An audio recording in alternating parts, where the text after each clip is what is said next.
नमस्कार, मेरे चैनल पर आप सभी का स्वागत है। आज प्रस्तुत है आचार्य चतुरसेन शास्त्री जी की लिखी हुई कहानी मोहब्बत। कहानी शुरू करने से पहले आप सभी से मेरा एक अनुरोध है। कृपया मेरे चैनल को सब्सक्राइब कर लें, बेल आइकन को जरूर हिट कर दें ताकि अगली कहानी की नोटिफिकेशन आप सभी को समय पर मिल जाए। तो आइए कहानी शुरू करते हैं। राजा रईसों के जीवन कितने विलासमय, वासनापूर्ण और आरक्षित होते हैं और बहुधा वे खतरनाक घटनाओं के शिकार हो जाते हैं। इसका एक तथ्यपूर्ण उदाहरण प्रस्तुत कहानी में है। आचार्य का राजा रजवाड़ों से गहरा संपर्क रहा है, अतः इस कहानी में उनकी अनुभूति की स्पष्ट छाप है। राजा साहब की आंखें हंस रही थीं। इन्हीं आंखों से उन्होंने मेरी ओर देखा, मुस्कुराए और मसनद पर उठंग बैठकर मेरी ओर झुककर धीमे स्वर में कहा, देखी मोहब्बत। मतलब न समझ सकने पर मैंने आंखों में ही प्रश्न किया। राजा साहब ने 4 बीड़ा पान मुंह में ठूंसते हुए कहा, आप आंख वाले हैं, देखिए साहब। राजा साहब बहुत खुश थे। रियासती अदब और शिष्टाचार वातावरण में भर रहा था। कुंवर साहब भी एक कोने में सजे धजे बैठे थे। जरवफ की शेरवानी, सिर पर मंडील, उस पर हीरों की कलगी, गले में पन्ने का भारी कंठा, मगर आंखें नीचे झुकी हुई। राजा साहब की एक एक बात पर कहकहे पड़ रहे थे। बीच बीच में मुखरा बी साहिबा भी फिक्रा कस देती थीं, जिस पर कहकहा तो लाजिमी था, मगर क्या मजाल कि कुंवर की मूंछों का बाल भी मुस्कुरा जाए। महफिल में बैठना उनके लिए दरबारी अदब के लिए जितना जरूरी था, उससे अधिक महाराज के अदब से आंखें नीची रखना भी जरूरी था। सरंगियों की उंगलियां सिसकारी भर रही थीं और तबला तड़प कर हाय हाय कर रहा था। मुझे यह सब 18वीं शताब्दी का सामंतशाही दृश्य बिल्कुल ही भौंडा जच रहा था। संगीत के नाम पर वह केवल चीख थी और नृत्य के नाम पर उछल कूद, मगर लोग थे कि छिन छिन पर वाह वाह के नारे लगा रहे थे। कह कहूं की धूम मची थी और वेश्याओं पर वाहवाही के साथ इनाम और न्यौछावरी की वर्षा हो रही थी। मुस्कुराना तो मुझे भी पड़ रहा था। क्या करूं? राजा साहब का इतना लिहाज तो जरूरी था, मगर वह तो मेरे फूटे मुंह से एक बार भी नहीं निकलती थी। अब तो राजा साहब ने मेरी आंखों को एक चुनौती दी तो मैं चश्मे से घूर घूर कर अहमक की तरह इधर उधर देखने लगा। राजा साहब मेरी बेवकूफी पर रहम खाकर रह गए, लेकिन कुछ क्षण बाद ही राजा साहब ने हुक्म दिया, मोहब्बत खड़ी हो। और तब मैंने मोहब्बत को देखा, कुछ समझा भी।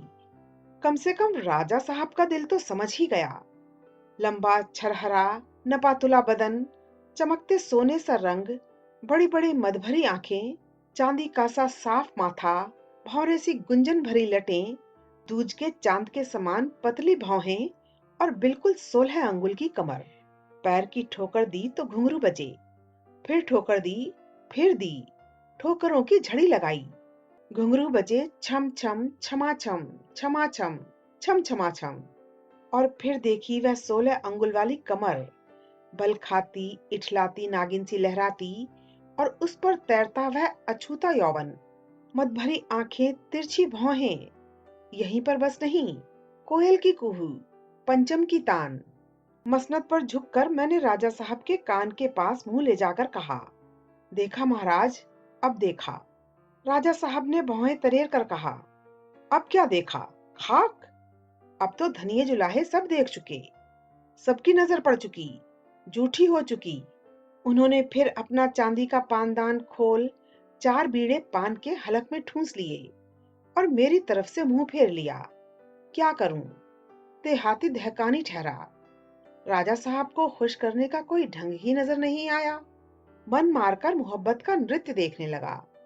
दोनों गालों में पान ठूंसे उसे पेश करते हंसते हुए एक ने कहा, गजल गाओ। बनारस के बबुआ साहब ने एक मुट्ठी इलायचियां पेश करते हुए कहा, जी नहीं, कोई ठुमरी। मुंशी जी तड़प कर बोले, नहीं सरकार, कोई पक्की चीज होने दीजिए। राजा साहब ने मेरी ओर मुंह करके कहा, आप फरमाइश कीजिए। मैंने झेंपते हुए कहा, कोई ऐसी चीज सुनाइए जिसमें मोहब्बत का दरिया बह जाए। राजा साहब खिलखिलाकर हंस पड़े। हंसी का फव्वारा फूट गया। भला राजा साहब हंसे और महफिल चुप रह जाए। बी साहिबा ने भी फिक्रा जड़ा। तो हुजूर, इस मोहब्बत के दरिया से प्यास किसकी बुझेगी? मैंने कहा, प्यास पंछियों की बुझेगी, मगर कोई मर्द बच्चा डुबकी लगा बैठे तो अजब नहीं। राजा साहब दुहत्तर जांघों पर मारकर उछल पड़े। खूब कहा, खूब कहा। मोहब्बत झेप कर झुक गई। कुछ देर में कहकहों का तूफान थमा और मोहब्बत ने एक गजल गाई। जान बची लाखों पाए। राजा साहब खुश हो गए। मैंने समझा ठीक मुसाहिबी हुई। दूसरे दिन रात को राजा साहब ने बुलावा भेजा।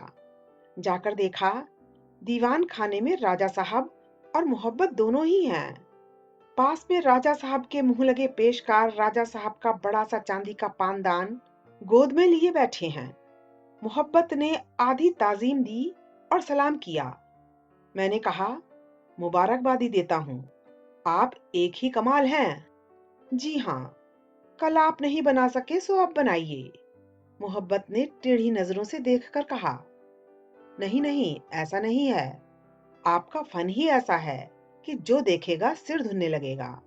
आखा, तो इसी से हुजूर कल इस कदर सिर धुन रहे थे। मोहब्बत ने खास तीखा तीर चलाया था। मैंने झेप मिटाने को कहा। जी मैं दहकानी न सही, सारी महफिल ही सिर धुन रही थी। शुक्रिया। तो इस बात के हुजूर एक मातवर गवाह हैं। राजा साहब ने नकली गंभीरता से कहा। वे सब सिर धुनने वाले सही सलामत तो है ना? मोहब्बत ने कहा, एक वे मुंशी जी तो कल ही मर रहे थे। राजा साहब 50 को पार कर गए थे। दुबले पतले, कोई 2.5 माशे के लखनवी आदमी थे।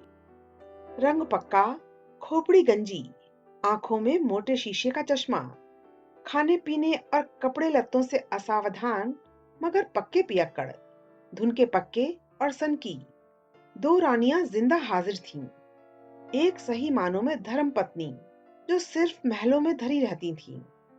दूसरी तीखी समालोचक और डिक्टेटर। मेरे राजा साहब से अनेक नाते थे। मैं उनका चिकित्सक तो था ही, मित्र भी था। वे मेरा विश्वास करते थे, दिल खोलकर बात करते थे। अनेक बार मैंने उनके प्राणों की रक्षा की प्रतिष्ठा की थी। बहुत बार राजा साहब के आंसू मैंने देखे थे। मेरे सम्मुख राजा साहब वास्तव में एक निरीह व्यक्ति थे, राजा नहीं। साल में 2-3 दौरे रियासत में लग ही जाते थे, परंतु इस बार अस्त व्यस्त रहने से कुछ देर में जाना हुआ। जाकर देखा, सर्दी से बचने के लिए राजा साहब रजाई में लिपटे अंगीठी ताप रहे हैं। पास बैठी है मोहब्बत। वह मोहब्बत नहीं जो पिछले साल देखी थी, हुजूर कहकर पुकारने वाली, झुककर सलाम करने वाली। यह तो दानी की गुण गरिमा से पूर्ण स्त्री थी।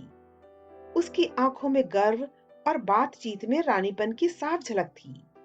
मैं सुन चुका था कि महाराज के आदेश से कुंवर साहबान उनकी ताजीम करते हैं, राजवधु उसे अभ्युत्थान देती हैं। सुनकर ही मेरा मन विद्रोह से सुलग उठा। और जब मेरे वहां पहुंचने पर उसने मुझे ताजीम नहीं दी, उल्टे मुझी से ताजीम चाही, तो मैंने उस औरत की तरफ से एक बारगी ही मुंह फेर लिया। मैं उसकी ओर बिना ही देखे राजा साहब से बातें करने लगा। राजा साहब ने देखा, देखकर मुस्कुराए। मुस्कुराकर कहा, पहचाना नहीं? मैंने आश्चर्य का नाट्य करते हुए कहा, नहीं महाराज, मोहब्बत है। सरल आंखों से उसकी ओर ताकते हुए उन्होंने कहा। मैंने कहा, उफ, बिल्कुल ही सूख कर खुश्क हो गई। राजा साहब ने मेरी ओर आंखें उठाकर कहा, कौन? मोहब्बत महाराज। मैंने थोड़े दर्द से कहा। महाराज एकदम खिलखिलाकर हंस पड़े। बोले, इतनी मोटी तो हो रही है, आप कहते हैं सूख गई। मैंने आंखें नीचे करके रूखे स्वर में कहा, महाराज शायद खातून का जिक्र कर रहे हैं, परंतु मैंने महाराज से मोहब्बत की बाबत अर्ज की। खूब हैं आप। राजा साहब हंसकर बोले, मोहब्बत को मोहब्बत से जुदा करते हैं आप। खैर, अब यह देखिए कि इनका मिजाज कैसा है। इस बार तो इन्हीं के लिए आपको कष्ट दिया है। अपनी अप्रसन्नता को मैंने छिपाया नहीं। थोड़ा रूखे स्वर में मैंने कहा, महाराज ने इतनी सी बात के लिए नाहक तकलीफ दी। रियासत के डॉक्टर या नर्स क्या इतना भी नहीं कर सकते? मेरा जवाब राजा को पसंद नहीं आया। उनका चेहरा उदास हो गया। परंतु प्रथम इसके वे कुछ कहें, मैं उठ खड़ा हुआ। मैंने मोहब्बत से कहा, दूसरे कमरे में चलो, देखूं क्या बात है। स्पष्ट था कि वह मेरी भावना को ताड़ गई। उसकी त्योरियों में बल पड़ गए। जब मैं उसकी परीक्षा कर चुका और चलने लगा तो उसने कहा, कड़वी दवा मत दीजिए, नहीं खा सकूंगी। मैंने उलटकर देखा। मेरी आंखें जलने लगीं। मैंने कहा, क्यों? मैं कड़वी दवा नहीं खा सकूंगी। मैंने जवाब नहीं दिया। गहरी विरक्ति और कुत्सा से मेरा मन भर गया। आप स्थानीय डॉक्टर साहब को जरा बुला लीजिए, मैं उन्हें समझा दूंगा। इनकी चिकित्सा व्यवस्था हो जाएगी। और इस प्रकार डॉक्टर साहब का चरण अंतःपुर में पड़ा। नवयुवक थे, गौर वर्ण था, गोल मुंह और गोल ही आंखें। हर समय हंसकर बात करना उनका स्वभाव था। जब मेरे ही सामने उन्होंने उस औरत को हुजूर कहकर पुकारा, तो उस औरत ने साभिप्राय मेरी ओर ताका। उस ताकने का अभिप्राय यह था, देखा, इस तरह बोलना चाहिए। रियासती व्यवस्था बड़ी विचित्र होती है। अंतःपुर के उस द्वार पर रात दिन संगीन का पहरा रहता था। कोई पक्षी भी वहां पर नहीं मार सकता था। परंतु डॉक्टर के लिए रोक न थी। डॉक्टर को देखते ही संतरी बंदूक नीचे करके द्वार छोड़कर हट जाता था और डॉक्टर एक मुस्कान उस पर फेंक कर ऊपर चढ़ जाते। कक्ष में अकेली मोहब्बत और राजा साहब। तबीयत दोनों की खराब। सर्दी के दिन थे। राजा साहब सुबह से ही धूप तापने को तिमंजली छत पर आराम कुर्सी पर जा पड़ते। वहां से वे पान कचरते रहते। तेल की मालिश होती रहती। कभी कभी सो भी जाते। मोहब्बत बहुत कम ऊपर चढ़ती थी। टांगों में दर्द था, सीढ़ियां नहीं चढ़ सकती थीं। राजा साहब प्रायः दिन दिन भर छत पर पड़े रहते और मोहब्बत दिन दिन भर अपने कमरे में अकेली। डॉक्टर नित्य आते। पहले देखते मोहब्बत को, फिर ऊपर जाकर राजा साहब को, नीचे उतरकर फिर मोहब्बत से बात करते। बात किस ढंग पर, किस मजमून की होती थी, इसका तीसरा साक्षी था शारदीय वातावरण। एकांत, एकाकी मिलन, वैश्या और वैश्या की पुत्री। राजा बूढ़े, शराबी, सनकी और रोगी तथा गैर हाजिर। डॉक्टर को प्रवेश की स्वतंत्रता, एकांत सहवास की स्वतंत्रता और चाहे जब तक भीतर रहने की स्वतंत्रता। एक चमड़े का हैंडबैग हाथ में ले जाने और ले आने की स्वतंत्रता। इन सब ने घुल मिलकर उस पेशेपंथी डॉक्टर और उस पेशेवर वैश्या को एक सूत्र में बांध दिया। पहले प्रेमोदय हुआ, फिर प्रेमालाप। अब दोनों एक थे, पाप और नमक हरामी से भरपूर, निरीह मालिक से विश्वासघात करने को तैयार। कुछ दिन संकेत वार्ता चली, फिर एक दिन खुलकर बातचीत हुई। डॉक्टर ने कहा, मोहब्बत, इस तरह कब तक चलेगा? यही मैं कहती हूँ। तब चलो कहीं भाग चलें। एक दिन अवसर पाकर मोहब्बत ने कहा, एक बात कहती हूँ, कहो। किसी से कहोगे तो नहीं? नहीं, जिंदा न रहने पाओगे तो साथ ही मरेंगे। तुम बात कहो। वह सेफ देख रहे हो? देख रहा हूं, उसमें नोटों के गट्ठर भरे पड़े हैं। अच्छा, तुमने देखा?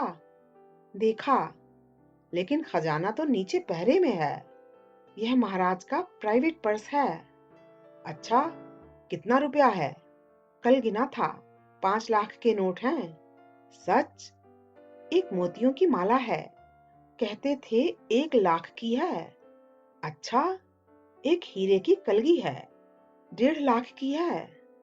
अरे, और मुट्ठी भर जवाहर हीरे मोती हैं। भाई, राजा का घर है, राजा के घर में मोतियों का अकाल। सुनो, क्या मैं वह सेफ खोल सकती हूँ? अरे, किस तरह? एक तरकीब है, मुझे मालूम है। उसने इधर उधर देखा। डॉक्टर ने कहा, क्या चाबी हथियाली है? नहीं, हर्फ उलट पुलट होते हैं। कल राजा साहब ने मुझे बताए।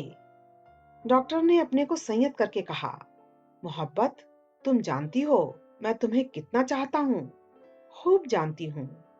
मोहब्बत ने मुस्कुराकर कहा, फिर यह दौलत अपनी होनी चाहिए। अभी उम्र बहुत काटनी है और तुम तो बिल्कुल नौजवान हो। इस मुर्दे राजा के पास जैसे कब्र में दफना दी गई। अब दौलत को हथियाकर तो तुम रानी बन सकती हो, सच्ची रानी। ऐसा करना खतरे से खाली नहीं है। तो क्या जेल काटूंगी? जेल बेवकूफ काटते हैं। मैं पक्की बेवकूफ हूँ, लेकिन मैं जरा भी बेवकूफ नहीं। तो तुम यह दौलत लूट लेना चाहते हो?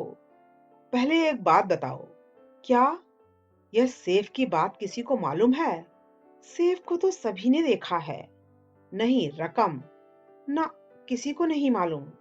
क्या कुंवर साहब को भी नहीं?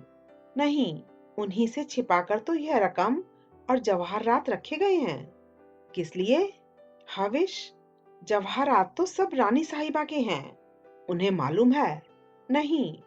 ठीक कहती हो।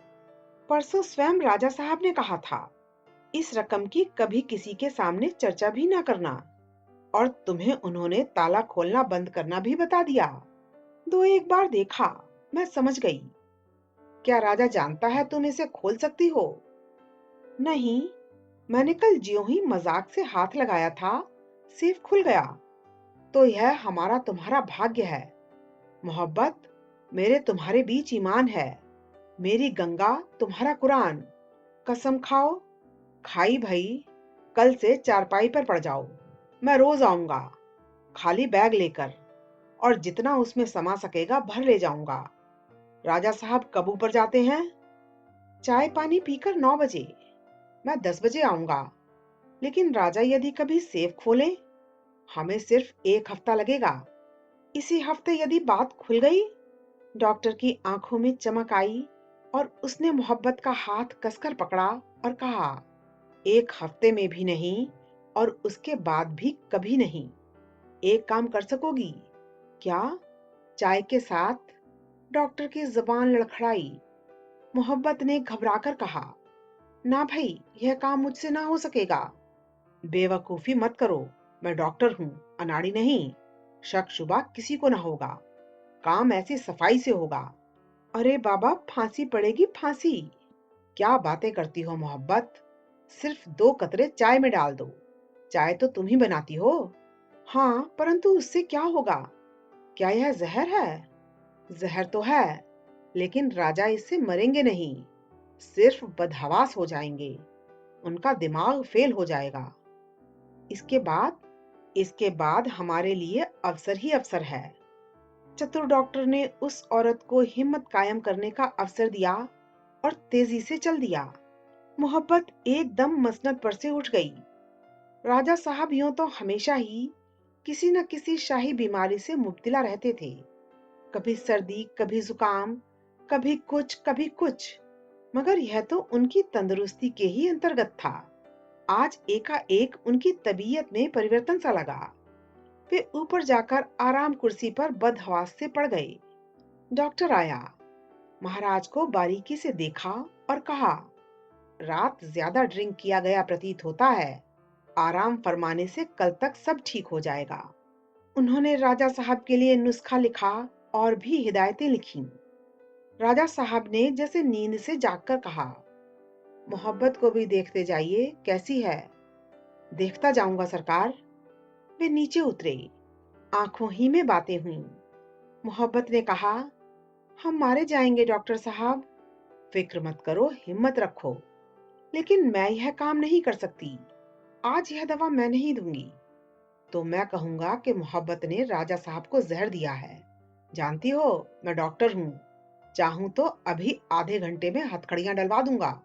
डॉक्टर की आंखों में प्रतिहिंसा व्यक्त हो उठी। मोहब्बत ने क्रुद्ध होकर कहा, तुम भी नहीं बचोगे डॉक्टर। मैं कहूंगी तुमने ही जहर लाकर दिया था। डॉक्टर ने हंसकर कहा, ऐसा कहते ही यह साबित हो जाएगा कि तुमने जहर दिया। अब तुम्हें यह साबित करना रह जाएगा कि डॉक्टर ने दिया। वह तुम कैसे साबित करोगी? मोहब्बत ने आंखों में आंसू भरकर कहा, डॉक्टर रहम करो, मैं बदनसीब औरत हूँ। तो मैं जो कहता हूँ करो। वह सेफ खोलो, जितनी रकम इस बैग में आती है भर दो। मैं तब तक बाहर देखता हूँ, कोई आता तो नहीं, मगर पहले सारी ज्वेलरी बैग में रख दो। डॉक्टर ने बाहर की ओर मुंह फेरा और मोहब्बत ने कांपते हाथों से सेफ को छुआ। लाखों रुपए की ज्वेलरी और नोट डॉक्टर के बैग में भरकर अब मोहब्बत ने डॉक्टर के हाथ में बैग दिया तो सूखे मुंह से उसकी ओर देखकर कहा, और आप डॉक्टर मेरे साथ दगा ना करोगे, सब हजम ना कर जाओगे, इसी का क्या भरोसा है। एक कुटिल हाथ से लाकर डॉक्टर ने कहा, इत्मीनान रखो मोहब्बत, हमारी तुम्हारी मोहब्बत इसके बीच में है। एक प्रकार से बैग उसने झपट लिया। मोहब्बत ने कहा, और गंगा और कुरान? हाँ हाँ वह भी। लो आज की खुराक। डॉक्टर ने एक छोटी सी पुड़िया उसकी ठंडी बर्फ सी उंगलियों में पकड़ा दी। डॉक्टर चला गया और मोहब्बत मूर्छित सी होकर जमीन पर गिर गई। राजा साहब की हालत बहुत बदतर हो गई। उनमें सर्वथा ज्ञान का लोप हो गया। बदहवासी में वे अंट शंट बकने लगे। होंठ उनके काले और आंखें लाल हो गईं। अपने दोनों हाथों की उंगलियों से कुछ ताने बाने से बुनने लगे। खाना पीना समाप्त हो गया। गर्म पानी में घोलकर मीठी शराब देने से उन्हें कुछ चैतन्य आता था। मोहब्बत और डॉक्टर ने राजा साहब की सेवा में दिन रात एक कर दिया। रियासत भर में मोहब्बत एक आदर्श सती स्त्री की भांति प्रशंसित हो गई। कलिकाल में मुसलमान वैश्या होकर ऐसी सेवा परायणा स्त्री कहाँ मिल सकती है। और डॉक्टर ने तो सतयुग का उदाहरण उपस्थित कर दिया। रात रात भर जब सब नौकर चाकर परिजन थक जाते, ये दोनों ही राजा की सेवा में जागते रहते।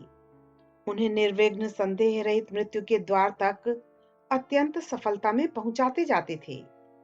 सेफ खाली हो चुका था और अब मुमूर्ष रोगी के पास आंखों और इंगितों में इन दोनों व्यक्तियों की जो बातचीत होती, उसका मूल विषय होता वह धन जो चुरा लिया गया था और अब डॉक्टर के पेट में पहुंच चुका था।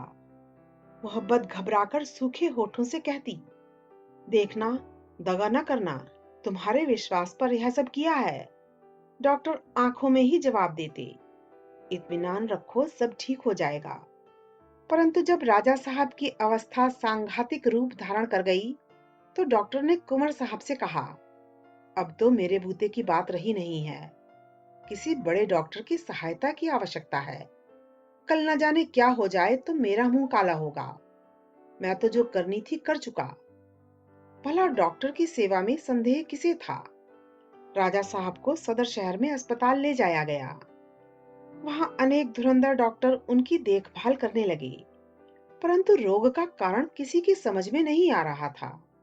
रोग बढ़ता जा रहा था और अब राजा साहब की किसी भी क्षण बेहोशी की हालत में मृत्यु हो सकती थी। काशी की पंडित मंडली शिव मंदिर में नवार्णव के संपुट से मृत्युंजय मंत्र का पाठ कर रही थी। देश देश के ज्योतिषी क्षण क्षण पर क्रूर ग्रहों की गतिविधि देख रहे थे।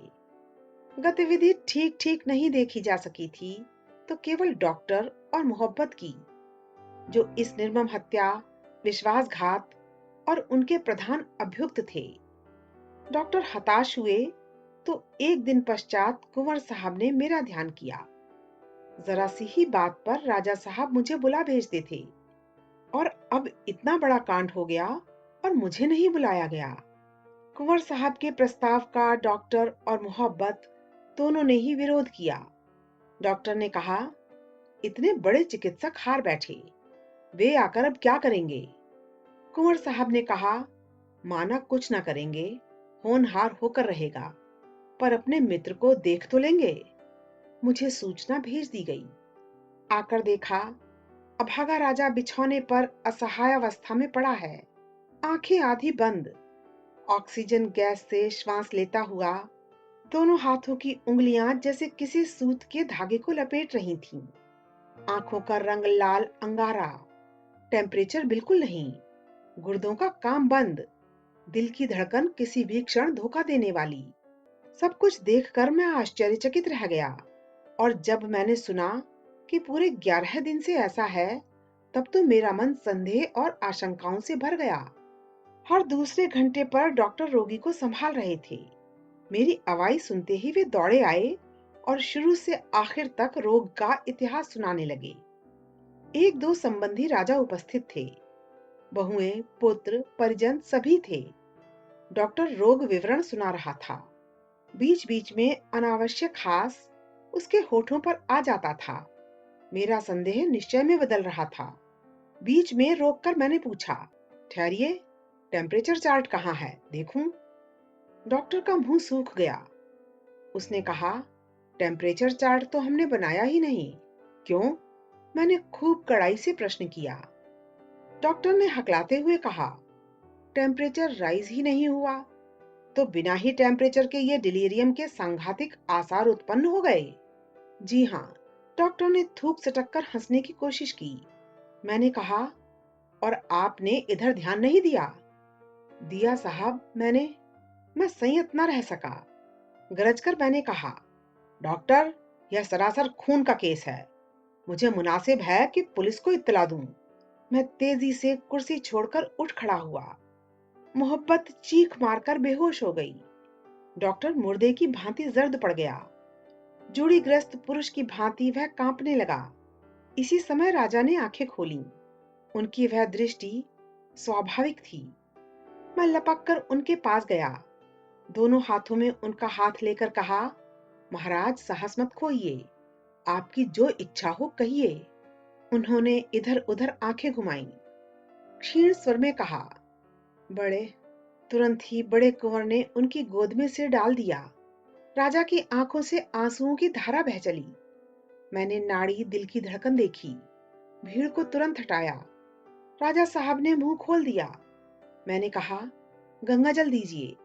2 तुलसी दल डालकर 1 घूंट गंगा जल उनके मुंह में डाल दिया गया। जल कंठ में गया और प्राण नश्वर शरीर से पृथक हुए। उस रियासत में मेरा काम और मेरे संबंध सब समाप्त हो चुके थे। फिर भी जिस दिन नए राजा को पगड़ी बंधी, मुझे हाजिर होना पड़ा।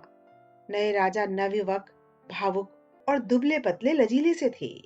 सब कृत्य समाप्त हो जाने पर जब मैं एकांत में मिला तो बातें हुई। मैंने कहा, उस मामले में आपने कुछ किया? क्या आपको कुछ मालूम था? मैं निश्चित रूप से सिद्ध कर सकता हूँ। यह अत्यंत सावधानी पूर्वक किया गया खून था, परंतु किसी भी डॉक्टर ने ऐसा नहीं कहा। कैसे कहा जा सकता था? खूनी डॉक्टर है। सब कार्य बहुत वैज्ञानिक रीति से हुआ। संदेह की कोई भी गुंजाइश न थी। मुझे तो केवल एक सूत्र मिल गया, नहीं तो मैं भी न जान सकता। पर अब तो उन्होंने सब कुछ बता दिया है। उनका मतलब मोहब्बत से था। सब कुछ? जी। डाके का हाल आप सुन चुके होंगे। नहीं तो डाका कैसा? इस पर नए राजा ने सारा विवरण बताया। मोहब्बत ने राई रत्ती सब बता दिया था। मैंने कहा, आपने मामला पुलिस में नहीं दिया? कैसे दे सकता था? वे वैश्या अवश्य हैं, पर मेरे पिता ने उन्हें मेरी माता के स्थान पर रखा था। उनके विरुद्ध कुछ भी करना मेरे लिए अशक्य था। यह मेरे खानदान की प्रतिष्ठा और मर्यादा का प्रश्न था। किंतु 10 लाख का डाका और राजपुरुष की जान, मैंने धीरे से कहा। युवक राजा ने आंखों की कोर से आंसू पोंछा। बहुत देर हम चुप बैठे रहे।